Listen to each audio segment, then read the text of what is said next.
एक लोगों में चर्चा ये भी चलती है कि आपने जब पर्चा भरा और जब आपका माहौल बना, तो उस समय आपको एक बड़े अमाउंट का ऑफ़र किया गया। तो मंगनाराम जी ने कहा, मैं अमाउंट तो नहीं लूँगा, पर मैं एक शर्त पे बैठ सकता हूँ, आपका समर्थन कर सकता हूँ। वो मेरी शर्त ये है कि अशोक गहलोत यहाँ आए और मुझे माला पहना करके इनके समर्थन में कर दिया जाए।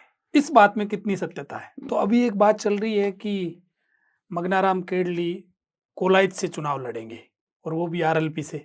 उन लोगों का मानना यह है कि कोलाइत में 5-7 आंदोलन हमने किए, कोलाइत के लोग भी हमारे युवा टच में हैं और उन लोगों का ये मानना है कि मंगनाराम जी कोलाइत से लड़ोगे तो चुनाव जीतने की संभावना ज़्यादा रहती है। तो यह देश के कानून की व्यवस्था के हिसाब से कोई बुरी बात भी नहीं है। भाई जी। राजेंद्र राठौड़ जब चूरू छोड़ करके तारानगर से लड़ सकता है और जो बड़े लीडर कई भाई मोदी जब दूसरी सीट पे जाकर के चुनाव लड़ते हैं तो मंगनाराम नोखा से कोलाइत क्यों नहीं? आजकल मंगनाराम जी एक बड़ा ज्वलंत सवाल है, एक बड़ा हॉट टॉपिक है, जो चलता है कि एससी कम्युनिटी जो भी है, उन्होंने आजकल ओम की जगह या श्री गणेशाय नमः की जगह बुद्धाय नमः लिखना शुरू कर दिया है। आजकल इनके शादियों के कार्ड पर भी गणेश जी का फोटो नहीं होकर के ओम बुद्धाय नमः, वहाँ भीमराव अंबेडकर का फोटो होता है। देश के प्राइम मिनिस्टर नरेंद्र मोदी जी वो जब बाहर जाते हैं विदेशों में तो उनके मैं कई बार स्पीच सुनता हूँ, वो भी शुरुआत वहां से करते हैं कि मैं बुद्ध की धरती से आया हूँ।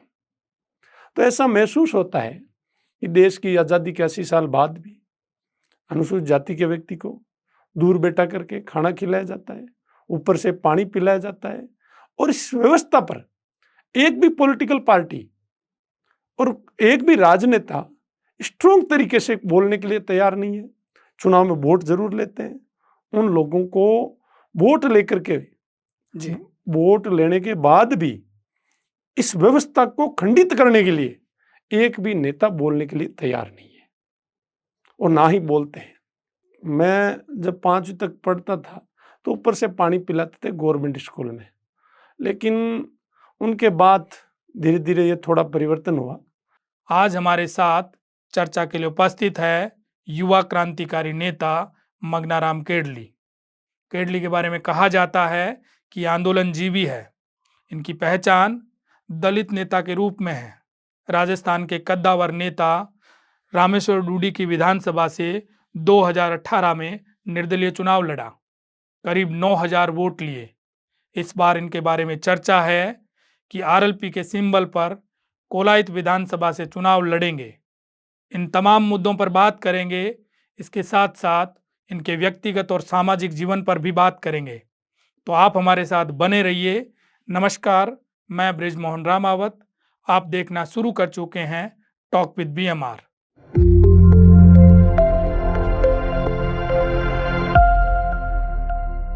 मंगनाराम जी, टॉक विद बीएमआर में आपका बहुत बहुत स्वागत। आपका भी भाई साहब स्वागत और आभार। मंगनाराम केडली, नोखा में जिनके बारे में ये कहा जाता है कि धरनाड़ा भाई साहब आ गया, मैं बात यहीं से शुरू करूंगा। ये क्या है धरने वाले भाई साहब? नहीं, ऐसी डरने वाली तो कोई बात नहीं है। फिर भी भाई अब कानून में, संविधान में जी। अगर पार्लियामेंट और असेंबली में मौका नहीं मिलता है तो रोड पर लड़ने के लिए एक दूसरा विकल्प है। ये कंटिन्यू 10-15 सालों से लड़ रहे हैं। कई मुद्दों पर हमारी जब बात, हमारे हक और अधिकारों की बात ऊपर नहीं सुनी जाती है तो हम धरना प्रदर्शन करने के लिए बाध्य जब सरकारें करती है तो करना पड़ता है मजबूरीवश। मैं क्रांति की यदि बात करूं तो यूथ में बीकानेर जिले की नहीं, बीकानेर संभाग में मुझे नहीं लगता कि मंगनाराम केडली के लेवल का कोई व्यक्ति क्रांति करता होगा। एक बड़ी घटना हुई, नोखा के तहसीलदार ने आपके खिलाफ मुकदमा करवाया, द्वारका प्रसाद शर्मा। क्या घटना थी वो?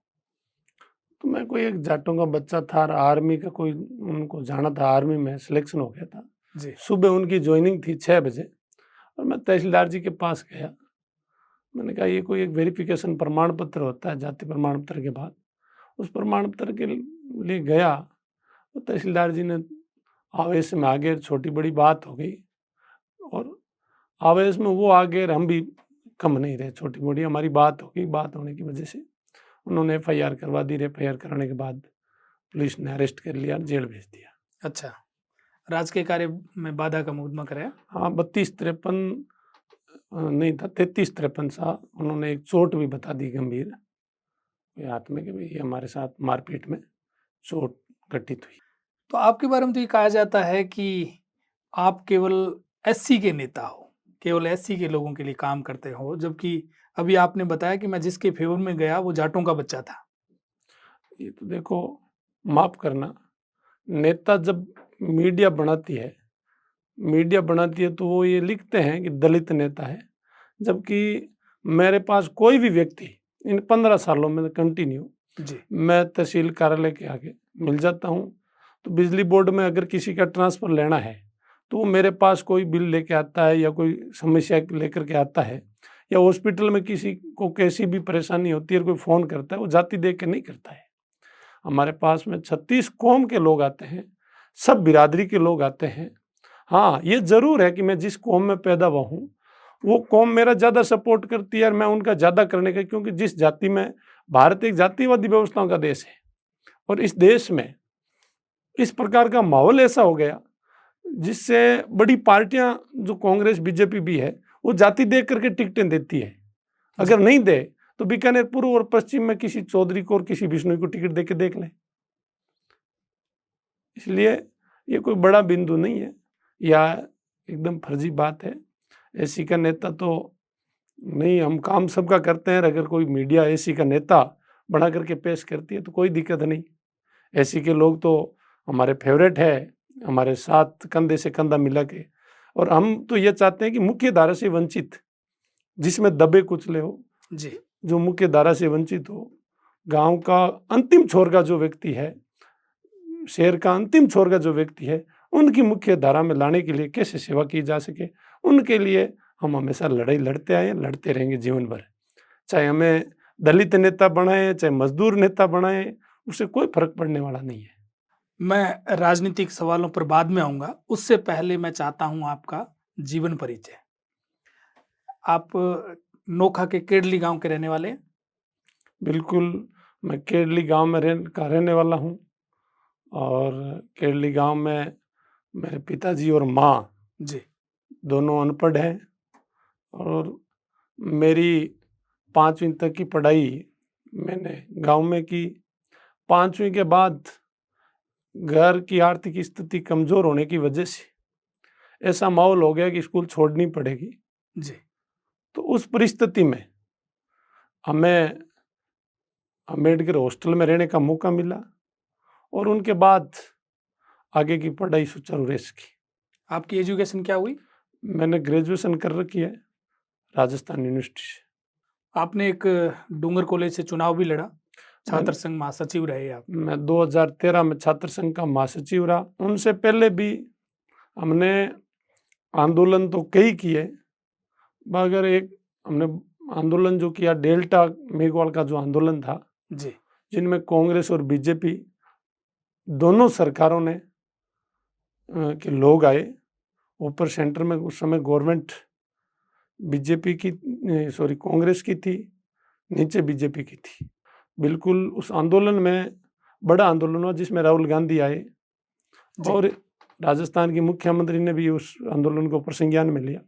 उनके अलावा किशन हत्याकांड और भी कई आंदोलन जो पहले किए और बाद में भी किए। मैं आंदोलन पर विस्तार से चर्चा करूंगा। आपके पिताजी क्या काम करते थे? मेरे पिताजी खेती का काम करते हैं, मजदूरी करते हैं, दिहाड़ी करते हैं। आप कितने भाई हो? हम भाई 3 हैं, 5 बहनें, 8 बहन भाई हैं।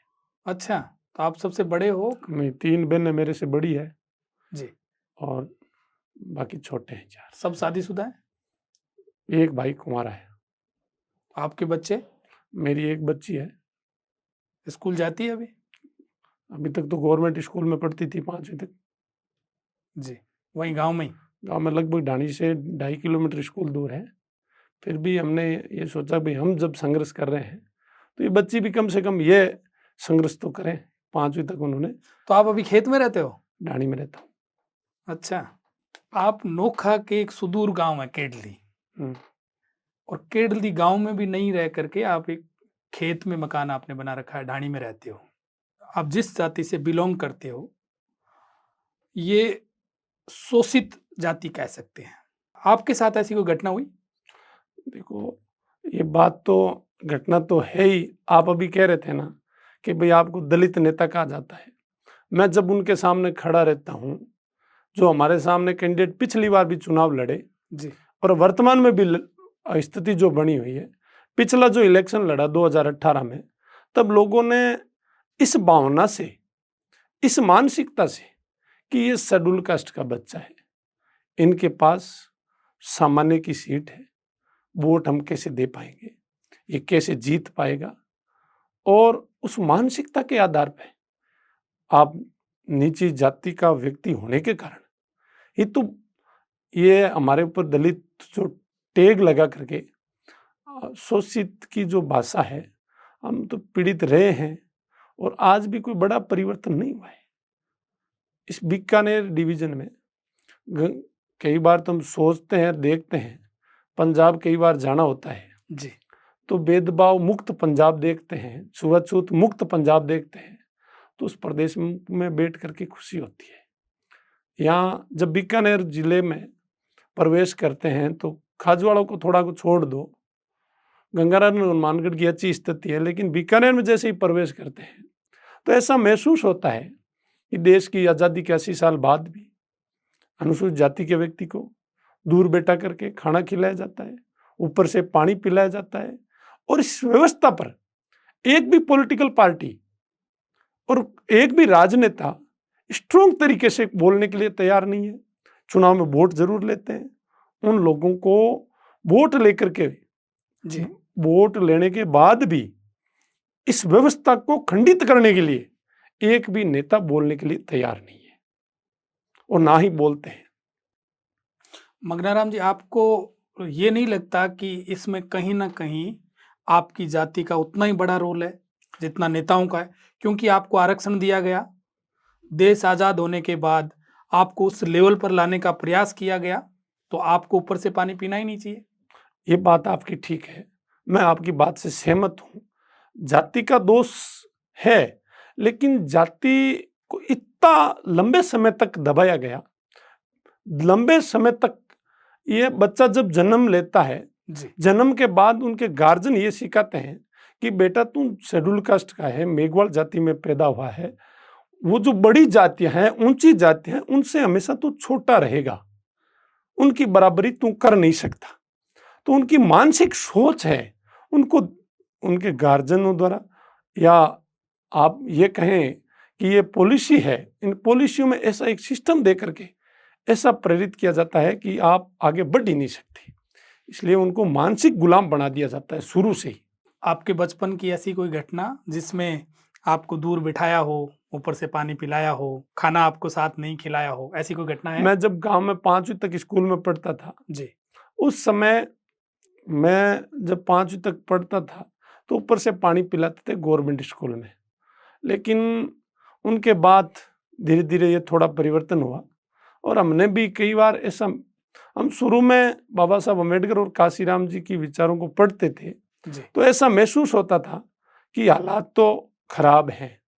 उनके बाद गाँव में जब ये नरेगा, इनके अलावा अकाल रात की कुछ गवर्नमेंट स्कीमें चलती थी, उनमें भी हमारे साथ वही जो गांव में हमारे दादा परदादाओं के साथ, परिवार के सदस्यों के साथ, आज भी, ये पहले की बात नहीं कर रहा हूँ, वर्तमान स्थिति में भी गाँव में ये, लेकिन अब हमने ये शुरू कर लिया कि स्वाभिमान, जहाँ हमारी स्वाभिमान साथ नहीं देता वहाँ हम पानी पीते ही नहीं है। इसलिए व्यवस्था शुरू में तो 2-5 जगह चोट हुई है, लेकिन मैं हमारे कुछ नेताओं को हमने पहले भी कहा कि हम 2013 में, हमारी उम्र नहीं थी 25 साल, लेकिन हमने नेताओं को कहा वोट उनको देंगे जो समानता की बात करेगा हर प्रत्येक मत से, प्रत्येक चौराहे पर, कि भाई इस भेदभाव जातिवादी व्यवस्था को खत्म करें, भेदभाव को खत्म करें, ऊंच नीच को खत्म करें, इस पे बोलना शुरू करें। डेल्टा आंदोलन की आपने बात की, किशनलाल हत्याकांड आंदोलन की आपने बात की, क्या प्रकरण था डेल्टा आंदोलन? डेल्टा आंदोलन एक बाड़मेर की बच्ची थी जिसमें धनाढ़ी लोग थे।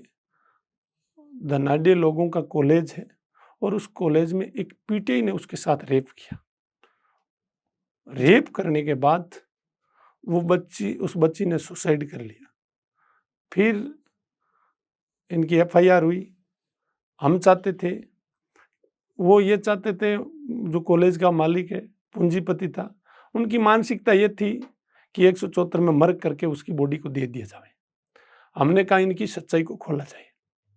इस बात को लेकर के हमने बड़ा आंदोलन किया और आंदोलन के बाद उसमें जो लोग दोषी थे उनको आजीवन कारावास की सजा हुई है। अच्छा, उस आंदोलन को लीड आपने किया? हाँ, मैंने अकेले ने नहीं किया, हमारे कुछ साथी और भी थे जिनमें सैकड़ों लोग थे, लेकिन उस आंदोलन की शुरुआत हमने की थी। मगनाराम जी, आप बड़े बड़े आंदोलन करते हो, बड़े बड़े लोगों के सामने डट कर खड़े रहते हो, और मैंने ये भी सुना कि आप बाइक पे खूब आना जाना किया है, बाइक पे घूमे हो खूब, तो आपको डर नहीं लगता कि नोखा तो वैसे ही फेमस है? आपकी बात ठीक है, लेकिन कई बार हम देखते हैं, हम कई बार गरीब तबके में पैदा हुए हैं, तो लोगों को एक्सीडेंट में भी, हॉस्पिटलों में भी हमारा खूब आना जाना रहता है। तो लोगों को जब एक्सीडेंट में डेथ हो जाती है, उनके लिए भी तो क्या समय है। अगर कोई भाई, अगर आप जो कह रहे हो, हमारे साथ कोई घटना अनहोनी भी हो जाए जी। तो ये कोई बड़ा विषय नहीं है, किसी के साथ भी हो सकती है, बदमाशों के साथ भी होती है, देश की प्राइम मिनिस्टर के साथ भी हुई थी। तो हम मोटरसाइकिल पे चल रहे हैं तो हमारे साथ हो जाए, इसमें क्या बुरा है। लेकिन हम किसी परेशानी को देख करके, किसी बाधा को देख करके, किसी से बदमाशों को देख करके या ऐसे माहौल को देख करके हम घबराने की स्थिति में नहीं है, क्योंकि हमने महापुरुषों को पढ़ने का थोड़ा विचार बनाया था, थोड़ा पढ़ा है। आपके आदर्श व्यक्ति कौन है? हमारे आदर्श इस देश में और इस मानव जीवन में जो मानवता का पाठ पढ़ाने वाले हमारे लिए सब आदर्श हैं, जिनमें बाबा साहब भीमराव अम्बेडकर का नाम हम एक नंबर की प्रायोरिटी में लेते हैं कि उनकी वजह से पशु की जिंदगी से निकल करके मानवता की जिंदगी में आए। काशीराम जी है, सर छोटू राम को भी हम आदर्श मानते हैं, भगत सिंह को भी हम आदर्श मानते हैं, भाई पेरियर साहब को भी हम आदर्श मानते हैं, महात्मा ज्योतिबा फूले को भी आदर्श मानते हैं, जिन्होंने मानवता संबंधित बात कही, ऊंच नीच खत्म करने की बात कही, भेदभाव खत्म करने की बात कही, उनको हम हमारा आदर्श मानते हैं। विधानसभा के 2013 के चुनाव में आप रामेश्वर डूडी के साथ थे, खुलकर साथ थे? बिल्कुल, मैं उनने जब 2013 का चुनाव हुआ उस समय मैं डूंगर कॉलेज से छात्र संघ जनरल सेक्रेटरी था। 2012 में हमने गोविंदराम जी के साथ किशन हत्याकांड आंदोलन में पूरा हिस्सा लिया, और उनके अलावा भी मैं छोटी बड़ी सेवा तो वहाँ कर ही रहा था। तो डूडी साहब हमारे पास आए, बात हुई, तो डूडी साहब ने कहा हमारी मदद करो। हमने मदद करने का पूरा प्रयास किया और प्रत्येक मंच पर डूडी साहब की मदद करने का पूरा प्रयास किया। शायद वो चुनाव जो जीते उनमें मेरा एक वोट था, वो तो था ही। उसके अलावा सपोर्ट की भी बात करूं तो सपोर्ट तो किया, लेकिन मेरा वोट उस समय मैंने रामेश्वर जी डूडी साहब को दिया था। तो फिर आपकी रामेश्वर जी से बिगड़ी कैसे? उनके सामने 2018 में आपने उनके सामने ताल ठोक दी, क्या हुआ? मेरी कई मुद्दों पर उनसे बातचीत, मैंने जब 13 में चुनाव में वोट दिए जी। उनसे पहले ये जो अभी मैं बात कर रहा था, भाई भेदभाव खत्म की, इस बात पे भी हमारी बात की शुरुआत हुई 2015 में। 26 जनवरी 2015 को जी। काकड़ा में वसुंधरा राजे आई थी। 2 टेंट लगे थे, सांसियों को, नायकों को और मेघोड़ों को अलग खाने के लिए हॉस्पिटल बनी थी और अशोक लाहौटी ने प्रोग्राम किया था, परिवार ने वो हॉस्पिटल बनाई थी। जी। तो हमने उनका भी विरोध किया। भाई हम जब चाहते हैं कि समानता है, वहां पर 2 टेंट लगे, मतलब दो खाने की 2 अलग अलग व्यवस्थाएं की, खाने के लिए अलग अलग व्यवस्था की जाति के हिसाब से, कि वो हमें दर्द हुआ जी। उनके अलावा एक बड़ी घटना घटित हुई, रामेश्वर जी डूडी नेता प्रतीक थे, उनके दरमियान वो जब डांगावास नागौर में, शायद राजस्थान में 5-7 लोगों की एक साथ हत्या हो जाना, और डोडी साहब विपक्ष में मौजूद थी। बड़ी घटना थी। बड़ी घटना थी। उस बड़ी घटना में मैं ये नहीं कहता कि रामेश्वर जी ने ऐसी कोई घटना घटित करवाई, लेकिन डोडी साहब एक विपक्ष पार्टी के नेता थे, प्रतिपक्ष के नेता थे। उनका एक शब्द ही, कोई स्टेटमेंट नहीं आया भाई अनुसूचित जाति के लोगों के साथ। अगर वो ये कह देते कि भाई सरकार की लापरवाही रही है, तो हम आत्मा को संतुष्टि देते जी। इस बात को लेकर के कई और भी अन्य मुद्दे हुए थे। व्यक्तिगत हमारी कोई उनसे लड़ाई बस सिद्धांतिक थी, और कई उनके कार्यकर्ता थे जिन्होंने एससी के लोगों की शमशान भूमियों को अपने खुद के नाम करवा ली।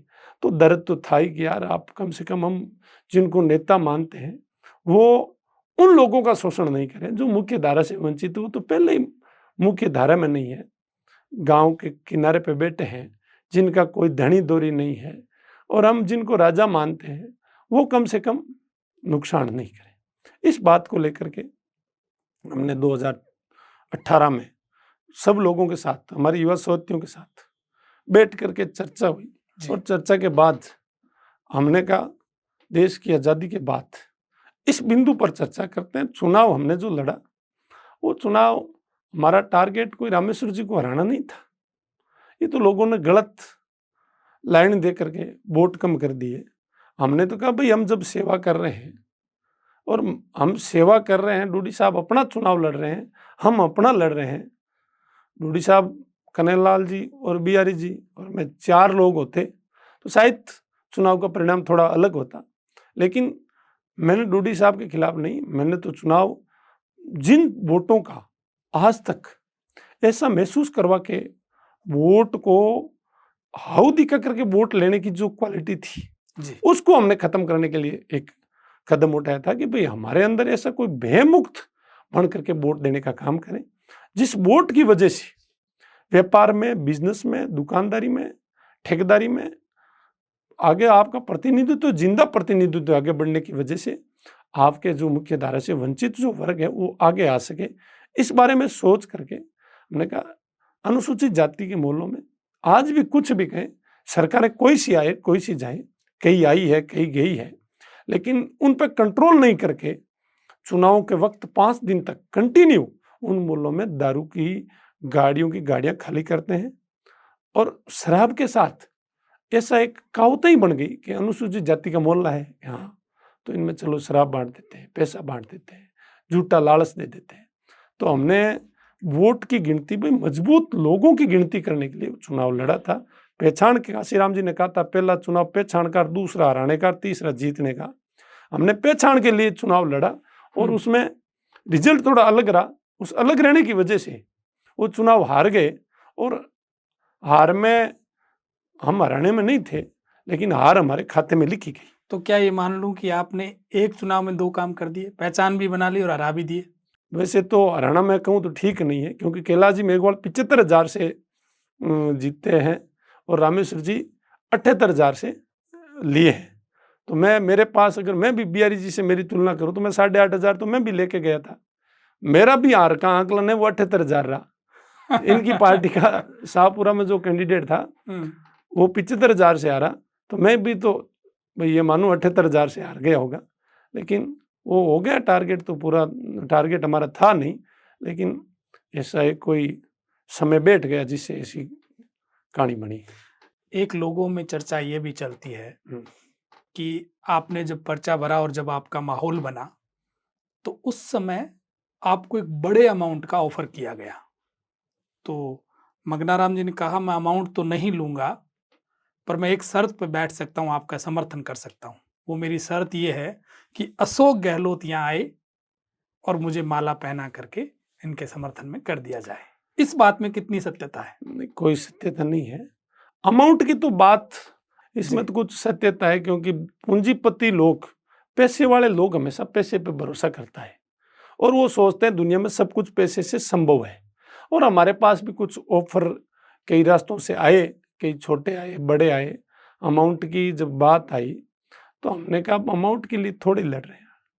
अमाउंट अगर कमाना है तो हम ठेकेदारी करेंगे, व्यापार करेंगे, इस राजनीति में नहीं आएंगे। मगनाराम जी, आपको अभी आरएलपी के सुप्रीमो हनुमान जी के साथ देखा जा रहा है, आप उनके साथ मीटिंग अटेंड भी कर रहे हैं।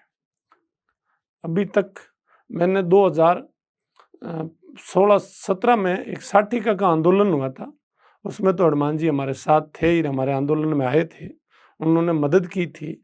उनके बाद मैं हनुमान जी के संपर्क में कम हूँ और ना ही हमारी कोई मीटिंग हुई अभी तक हनुमान जी से। तो अभी एक बात चल रही है कि मगनाराम केडली कोलायत से चुनाव लड़ेंगे और वो भी आरएलपी से। देखो, अभी तो फिलहाल कोई जी। ज़्यादा बड़ा मानस नहीं है, फिर भी हमारी आने वाली 30 तारीख को नोखा में हमारे कार्यकर्ताओं की एक बैठक रखी गई है और उस बैठक में हमारा नोखा से जो चुनाव है, क्योंकि पिछला चुनाव हमने नोखा से लड़ा और नोखा में जब कार्यकर्ताओं ने मिल करके मैं उम्मीद से ज़्यादा मैं वोट दिया और वोट के साथ ऐसा कोई कार्यकर्ता नहीं था जिसने ना तो मेरे से कभी गाड़ी मांगी, ना मेरे से कभी कोई दूसरी चीज़ मांगी। एकदम तन मन धन से अगर इनके कार्यकर्ताओं की गिनती की जाए तो कार्यकर्ताओं की फौज सबसे ज़्यादा हमारे साथ, हमारे भाइयों की थी। इनके साथ बड़ी पार्टियां थी, बड़े पैसे थे, पूंजीपति लोग थे, लेकिन हमारे साथ उन लोगों के बारे में सोचने के लिए अब हमारे पास समय है। 30 तारीख को वो कार्यकर्ता जो डिसीजन करेंगे कि आपको चुनाव नोखा से लड़ना है कि नहीं लड़ना है, ये नोखा में वो लोग तय करेंगे। रही बात कोलायत की, तो कोलायत में मैं ये समझता हूँ कि लंबे समय से देश की आज़ादी के बाद आयाराम गयाराम चलता रहा है। पहले खतूरिया जी आई, फिर रामकिशन दास जी गुप्ता आए और उनके बाद देवी सिंह जी 7 बार आए और 2 बार भंवर सिंह जी आ गए। लेकिन जिस कोलायत को अगर माना जाए तो बीकानेर जिले में सबसे ज़्यादा अगर कोई अनुसूचित जाति में प्रतिशत के हिसाब से तो खाजवाड़ा तब रिजर्व है, लेकिन संख्या में वोट काफ़ी अच्छे हैं कोलायत में ठीक है और लोगों की भी मानसिक स्थिति ठीक है, सरकारी सर्विस में भी ठीक है, हमारे लोग मजबूत हैं। तो कोलायत के लोग आपके पास आए कि यहाँ से चुनाव लड़ो? कई लोग हमारे संपर्क में हैं जी और युवा अधिकतर हैं। मैं कोलायत से पहले हम नोखा से डिसाइड करें कि हम नोखा के में हमारे कार्यकर्ता क्या कहेंगे। अगर नोखा में कार्यकर्ता हमें किसी परिस्थिति में कोई बात दूसरी कहते हैं, यस कहते हैं, नो कहते हैं, कार्यकर्ता कहेंगे लड़ेंगे, तो मेरा चुनाव तो है नहीं। मैं तो व्यक्तिगत चुनाव लड़ता नहीं, मेरे पास किसी कोई बड़ी पार्टी का सिंबल नहीं, ना बड़ी पार्टी का कोई पैसा है, ना ही हमारे पास कोई उद्योगपति बड़े संपर्क में है। तो हमारे पास तो वो कार्यकर्ता ही पैसा है, कार्यकर्ता ही मनी है, कार्यकर्ता ही मीडिया है, कार्यकर्ता ही सब कुछ है, जो बूथ पे रह करके 5 साल तक उन कार्यकर्ताओं ने जिस मान सम्मान के साथ, जिस इज्जत के साथ, विधायक क्या होता है, विधायक के पास वो जो व्यवस्था मिलती है उस व्यवस्था से तो वंचित रहा। लेकिन 8,305 लोगों ने तो मुझे विधायक मान के ही वोट दिया था, अभी तक मान रहे। उन्होंने विधायक मानने में कभी कमी नहीं छोड़ी और हमने भी उनकी सेवा में कहीं कमी आने दी नहीं। और उनके अलावा हमने तो भाई नोखा विधानसभा के अलावा भी कोलायत में उन लोगों का मानना यह है कि कोलायत में 5-7 आंदोलन हमने किए, कोलायत के लोग भी हमारे युवा टच में हैं और उन लोगों का ये मानना है कि मगनाराम जी कोलायत से लड़ोगे तो चुनाव जीतने की संभावना ज़्यादा रहती है। तो यह देश के कानून की व्यवस्था के हिसाब से कोई बुरी बात भी नहीं है। भाई राजेंद्र राठौड़ जब चूरू छोड़ करके तारानगर से लड़ सकता है और जो बड़े लीडर कई मोदी जब दूसरी सीट पर जाकर के चुनाव लड़ते हैं, तो मगनाराम नोखा से कोलायत क्यों नहीं? ये कोई बड़ा इश्यू नहीं है। लेकिन मेरे नोखा के कार्यकर्ता ये फाइनल करेंगे कि कहाँ से लड़ना है, क्या लड़ना है, कैसे लड़ना है। जी, मैंने तो 5 साल तक उनकी कंटिन्यू सेवा करने में कोई कमी नहीं रखी। अब उनको ही फाइनल करना है, उनको ही चुनाव लड़ना है। मैं तो सिर्फ 1 महीने तक दूसरे नेताओं की तरह नींद नहीं निकालता, क्योंकि वो 1 महीने के लिए आते हैं, पहले वो जयपुर और दिल्ली में रहते हैं या घरों में रहते हैं। मैं तो 5 साल उनके लिए रोड पर रहा, इसलिए अब मुझे रोड पर रहने की जरूरत नहीं है। अब हमारे साथी जीते भी हैं, छोटे बड़े भाई हैं, बुजुर्ग हैं, जिनकी हमने दिल से सेवा की, वो हमारे साथ कंधे से कंधा मिला करके क्षेत्र में पूरा आशीर्वाद है। चुनाव लड़ना कोई अब कार्यकर्ताओं का काम है, वो जैसा कहेंगे वो डिसाइड कार्यकर्ता 30 तारीख को कर देंगे। विधानसभा चुनाव के बाद में लोकसभा आया और लोकसभा के बाद में पंचायती राज चुनाव आए। नोखा विधानसभा में पंचायती राज चुनाव में आपका बड़ा दबदबा रहा, ऐसा लोगों का कहना है। हाँ, ये बात ठीक है, आप ठीक कह रहे हो। मैंने ऐसा इतना बड़ा उलटफेर तो नहीं किया, लेकिन वोट जाग गया। जिन वोटों को, कई जो सीटें थी जनरल थी, उन जनरल सीटों पर शेड्यूल कास्ट के लोग चुनाव लड़े और उस चुनाव में उनके बच्चे दारू से वंचित रह गए, उनके घरों में परेशानी वंचित रह गए।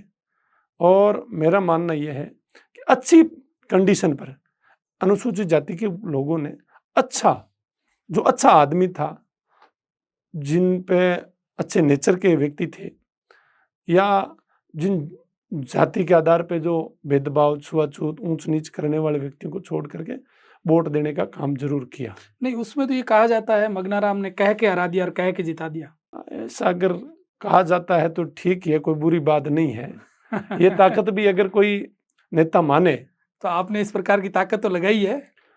ताकत तो हमने क्या लगाई, कार्यकर्ताओं ने, जिन्होंने हमारे बारे में कोई बुरा भला कहा या हमारे कम्युनिटी के बारे में कहा या उन कार्यकर्ताओं के बारे में कहा, उन्होंने कोई, हो सकता है हमारे पे तो ये आरोप ही लगे, लेकिन किया है, थोड़ा रिजल्ट तो प्रभावित हुआ है, परिवर्तन हुआ, इसमें कोई शक नहीं है। आपके जीवन का सबसे बड़ा आंदोलन या यादगार आंदोलन जो आपको अभी भी याद हो, या ऐसा कोई आंदोलन जो आपको, आपके मन को कचोटता हो? पत्रकार महोदय, हमने खूब किया है जी। उम्र मेरी 30 साल है और 30 साल में सैकड़ों आंदोलन, राजस्थान में लगभग अमूमन आंदोलन में हम जाते आते रहते हैं।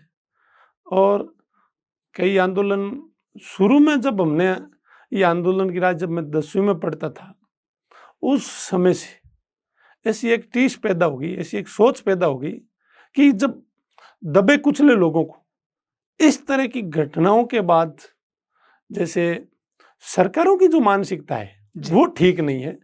मैं तो इन सरकारों से ये आग्रह करता हूँ, आप जो कह रहे हो कि हमारे अंदर मन में आंदोलन तो इन सरकारों के प्रति करना पड़ेगा। अगर भविष्य में इस प्रकार की सरकारें आई, 2 घटनाएं घटित होती है, एक उदयपुर में हुई, एक पाली में हुई जी। इस कांग्रेस की सरकार में शेड्यूल कास्ट 95% वोट कांग्रेस को देती है। पाली में जो घटना हुई, उस घटना में मर्डर था, पुलिस ने 302 माना, इस राजस्थान सरकार की पुलिस ने 302 माना, मुलजिमों की गिरफ्तारी की। और उदयपुर में भी एक घटना घटित हुई जिसमें भी उसमें 302 मान करके मुलजिम की गिरफ्तारी हुई। लेकिन एक परिवार के सदस्यों को सरकारी नौकरी के साथ 50-50 लाख रुपए, सीएम खुद मौके पर जाता है। एक ऐसी घटना पाली में जब घटित होती है तो वहां सिर्फ 5 लाख रुपए दिए जाते हैं। तो ये जाति के आधार पे, आज भी आप अभी भेदभाव की बात कर रहे थे, ये भेदभाव हो रहा है कि नहीं हो रहा है? हम तो ऐसे आंदोलन करते हैं तब ये जानकारी मिलती है कि सरकारों की जो मंशा है वो आज भी ऊंच नीच इस प्रकार का माहौल बना के रखती है। हमारे लोगों को कैबिनेट में ले जा करके दूसरी जो सवर्ण जो जातियां हैं उनको स्वतंत्र स्टेट मिनिस्टर बना करके, स्वतंत्र प्रभार दे करके कैबिनेट से बाहरी कर देते हैं। जो मड़ाईदार पोस्टें होती है उनमें उन लोगों को बिठा दिया जाता है। वोट अनुसूचित जाति और माइनॉरिटी का कांग्रेस लेती है, लेकिन जब मंत्रियों की बात आती है, चाहे प्रमोद जैन भाया हो, चाहे शांति धारीवाल हो, सीपी जोशी जी हो, या फिर भंवर सिंह जी हो, खाजरियावास जी हो, और कोई दूसरे हो, अनुसूचित जाति को तो महिला बाल विकास, समाज कल्याण, आपदा मंत्री, मतलब इस प्रकार के माइनॉरिटी के लोगों को भी इसी प्रकार मंत्रालय दिया जाता है, अल्पसंख्यक मामलात मंत्री। तो हम जब जीवन में वोट बने करके कब तक काम आते रहेंगे? जो जिन जातियों का, जिन लोगों का मैंने नाम लिया है जी, वो सिर्फ वोट देते हैं। तो मैं तो कई बार, जो बड़ी जातियां देश की आज़ादी के बाद वोट देना, मैं उन जातियों को समझदार मानता हूँ, वोट देना उन्होंने सीखा है। जैसे विश्नोई है, तो नौका का विश्नोई बीजेपी को वोट डालता है। लो आउट बीच में कई पंचायतें हमारे नौका के टच की है, तो उनमें ये कांग्रेस में वोट डालते हैं सारे के सारे। 90% वोट जाति के आधार पे। फड़ौदी में जाकर के फिर बीजेपी में जाते हैं, लूणी में जाने के बाद कांग्रेस में जाते हैं, फिर आगे गुड़ा मालानी में बीजेपी में जाते हैं, फिर सांचौर में कांग्रेस में बढ़ते हैं। इसी तरह जाट भी वोट के रूप में वोट जो देना है उसमें समझदार हुआ है। जैसे नागौर का पिछली बार हमने विधानसभा का चुनाव देखा तो 90% हमारे पंचायतें जो टच में है उनमें बीजेपी को वोट दिए, नोखा में कांग्रेस में दिए, रतनगढ़ में निर्दलीय को दिया। अब आरएलपी का चुनाव हुआ था सरदार शहर में, उसमें आरएलपी को दे दिया। तो मैं चाहता हूं कि ये जो बड़ी जातियां जिस हिसाब से वोट का परिवर्तन करना इन्होंने शुरू किया है और शुरू करती आई है, तो ये लोग आगे बढ़े। हम भी, मैं आपके पत्रकार महोदय, आपके इस स्टूडियो में ये जो कह रहा हूं कि कम से कम अनुसूचित जाति के लोगों को भी बंधुआ मजदूर की तरह इन पार्टियों के पीछे पीछे नहीं घूम करके वोट की ताकत समय पर बतानी चाहिए, ताकि ये महसूस होता रहे। काशीराम जी ने कहा था कि आप किसी कुर्सी पर बैठ नहीं सको, कुर्सी पर बैठ करके सत्ता स्थापित नहीं कर सको, तो कुर्सी को हिलाना सीख जाओगे तो भी आपकी बात माननी शुरू हो जाएगी। आजकल मगनाराम जी एक बड़ा ज्वलंत सवाल है, एक बड़ा हॉट टॉपिक है जो चलता है कि एससी कम्युनिटी जो भी है उन्होंने आजकल ओम की जगह या श्री गणेशाय नमः की जगह बुद्धाय नमः लिखना शुरू कर दिया है। आजकल इनके शादियों के कार्ड पर भी गणेश जी का फोटो नहीं होकर के ओम बुद्धाय नमः, वहाँ भीमराव अंबेडकर का फोटो होता है। आप इस बारे में क्या सोचते हैं? मैं ये सोचता हूं कि देश के प्राइम मिनिस्टर नरेंद्र मोदी जी, वो जब बाहर जाते हैं विदेशों में, तो उनके मैं कई बार स्पीच सुनता हूं, वो भी शुरुआत वहां से करते हैं कि मैं बुद्ध की धरती से आया हूं, बुद्ध की धरती से आया हूं। बाबा साहब अम्बेडकर की जहां जहां पढ़े वहां वहां राष्ट्रपतियों ने, वहां के लोगों ने, कई लोगों ने कहा कि हम इस बाबा साहब को सूर्य मानते, कई लोगों ने यह भी कहा कि हम भगवान से कम नहीं मानते। और बाबा साहब की स्टैच्यू जो लगी है विश्व में सबसे बड़ी, वो भारत में नहीं दूसरे लंदन में लगी है। तो मेरा निवेदन यह है आपसे कि यह बात आप ठीक कह रहे हो, बुद्ध और अम्बेडकर जी की जब बात आती है जी, तो लोगों में ये सोशल मीडिया के माध्यम से, पहले ये जानकारी नहीं थी कि बाहर पूरे विश्व में क्या चल रहा है। ऐसी कि लोग सोशल मीडिया के माध्यम से पूरे विश्व की जानकारी अगर छोटी बड़ी रखें तो मोदी को ही पढ़ते होंगे। तो मोदी जी जब बाहर जाते हैं तो वो कहते हैं बुद्ध की धरती से आया हूँ। मैंने कभी नहीं सुना कि यहाँ लोकल मैं किसी देवी देवताओं के खिलाफ नहीं हूँ, लेकिन वो हमेशा बाहर जब जाते हैं तो बुद्ध का नाम लेते हैं। तो ऐसी के लोग इसके बारे में रिसर्च करते हैं। तो जब इस देश का प्राइम मिनिस्टर बाहर जाकर के कह रहा है कि मैं बुद्ध की धरती से आया हूँ, कोई भी व्यक्ति किसी भी गांव का, आपको अगर बीकानेर से बाहर कोई पूछे, दिल्ली और जयपुर में जब बात हो, तो आपकी जो फेमस चीज़ है, आपको यहाँ से पूछे कि भाई आप कहाँ से हो, तो यहाँ की जो फेमस चीज़ है या फेमस स्थल है जी, मैं तो ये मानता हूँ कि आप उदयपुर जाओगे तो बीका जी भुजिया वाले की बात चलेगी, भाई अच्छे भुजिया क्या है, बीकानेर में बीका जी भुजिया अच्छे मिलते हैं। मैं वहाँ से हूँ जहाँ भुजिया अच्छे मिलते हैं। तो कोई बड़ी बुद्ध का जो नाम है वो बड़ा नाम है, इसलिए देश का प्रधानमंत्री ले रहा है, तो लोगों ने बड़ा नाम करना शुरू कर दिया। फिर बुद्ध को जिन लोगों ने पढ़ा है, बुद्ध ने जो काम किया, भगवान बुद्ध की जो बात है, बुद्ध को जिन लोगों ने पढ़ लिया वो बुद्ध के बारे में अच्छी तरीके से जान लेंगे। और जो बुद्ध के बारे में जानते हैं वो शायद इस प्रकार की व्यवस्था में आना, क्योंकि जो लोग लंबे समय से पीड़ित है, शोषित, मानवता में मुख्य धारा में आने के लिए तड़प रहे थे, आगे हांडी होती थी, पीछे झाड़ू होता था, ये लोग बुजुर्ग जो 100 साल का है वो बता देगा कि इस परिस्थिति में हम जिए हुए हैं। और वो उस व्यवस्था को में बदलाव जो किया वो बाबा साहब ने किया। और इसलिए बाबा साहब का नाम लिखते हैं क्योंकि मेरे दादा परदादा पढ़े लिखे नहीं थे, मेरे दादा परदादा पढ़े लिखे नहीं थे, मेरे माँ पिताजी पढ़े लिखे नहीं है और मैं पढ़ा लिखा हूँ। तो पढ़ने का जो अधिकार है वो भगवान माने, ईश्वर माने या प्रकृति माने, बाबा साहब को ही दर्जा है, क्योंकि उन्हीं का नाम है कि उन्होंने देश में संविधान दिया जिसमें एक मुख्य धारा से वंचित वर्ग के लोगों के लिए पढ़ने लिखने का अधिकार साथ में दिया, वोट का अधिकार दिया। तो उस परिस्थिति को देख करके लोग धीरे धीरे जागरूक हो रहे हैं, तो ऐसी परिस्थिति में बदल रहे हैं, ये मानना मेरा। तो आपको लगता नहीं है कि जो हिंदू समाज है 2 कैटेगरी में बंट रहा है, ऐसा नहीं लग रहा आपको? बाबा साहब ने किसी का कभी विरोध नहीं किया जी। उन्होंने भी बुद्ध धर्म ग्रहण किया, लेकिन उन्होंने कभी किसी, उनके हाथ में जब कलम आई, ताकत थी, तो उन्होंने कभी किसी का विरोध नहीं किया। उन्होंने कहा मानवतावादी व्यवस्था होनी चाहिए, और जो ऊंच नीच भेदभाव, ये क्या है कि लोगों में आज भी, हाँ ये सही है आपकी बात, लोग जब 6,743 जातियों के टुकड़ों में बंटे हुए हिंदू समाज के लोग हैं जी। तो वो लोग अलग अलग भाषाओं में, अलग अलग जगह, अलग अलग रहन सहन, अलग अलग जातियों के टुकड़ों में बंटे हुए लोग हैं। शायद यहाँ वाजपेयी जी ने एक बार बाहर दौरा किया था अफगानिस्तान का, और अफगानिस्तान में जाकर के उन्होंने ये देखा कि मैं वाजपेयी जी को सुना कि उन्होंने जाकर देखा मोहम्मद गजनी का गांव कौन सा है जो भारत से स्वर्ण मंदिर को लूट के लेके चला गया, क्या ताकत थी उसके अंदर।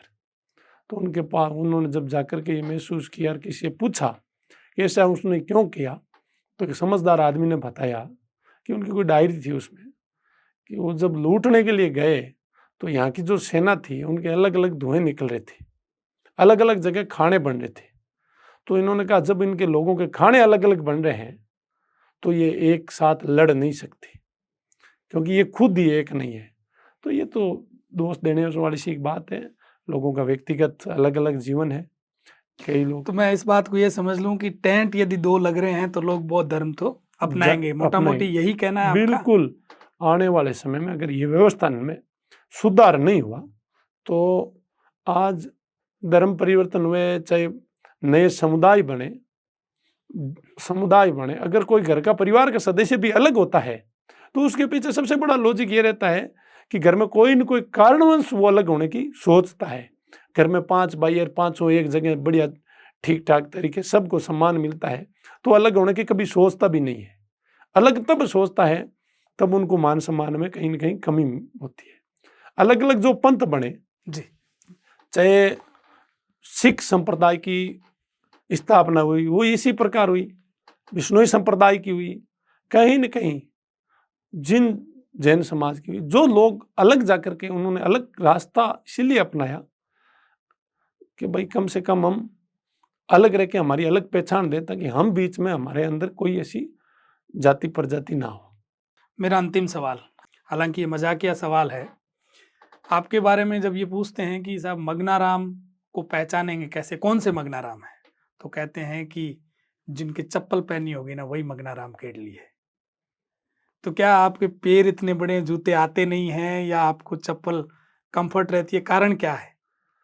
मैं जिस समुदाय में पैदा हुआ, बाबा साहब तो थोड़े विपरीत कहते थे कि भाई सूट बूट में रहना सीखो। और काशीराम जी ने कई जगह, एक बार हरियाणा में उनकी कोई सभा थी, मैंने उनका पढ़ा है, तो उनके पास कोई कोट नहीं था, तो उन्होंने शमशान भूमि से कोट उठा लिया और उस कोट को धोबी से धुलाई करवा के बढ़िया तरीके से पहन लिया।